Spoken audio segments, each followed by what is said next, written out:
We're looking to boost the temperatures as we head out the door this morning, 6:36. As you make your way out and about, you're going to notice the chill in the air and maybe some frost on the windshield of your car. That's why we kind of have that general gardening rule of not planting things outside until we get to the middle of the month of May. We're a ways away from that.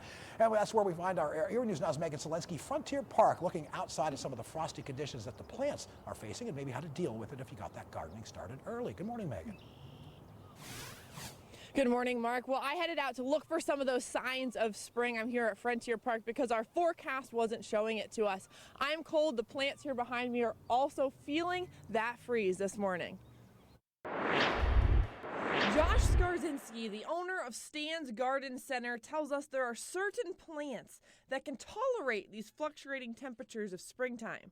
Because things that appreciate the cold, radishes, carrots, broccoli, cauliflower, Brussels sprouts, kale, cabbage, lettuce, onions, all that material when grown in the early season when it likes to be cool is much sweeter. It's much more palatable. However, not all plants can handle the cold and frost. If you jumped the gun and started your garden too early, you may be waking up to damaged plants this morning. There are steps that you can take to ward off the frost.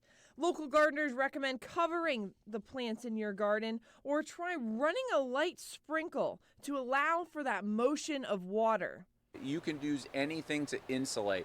A couple handfuls of straw, a bushel basket. I've seen people use a damp laundry sheet or something that's light just to keep that frost from the surface of the leaf. That's the one that's going to cause the most damage.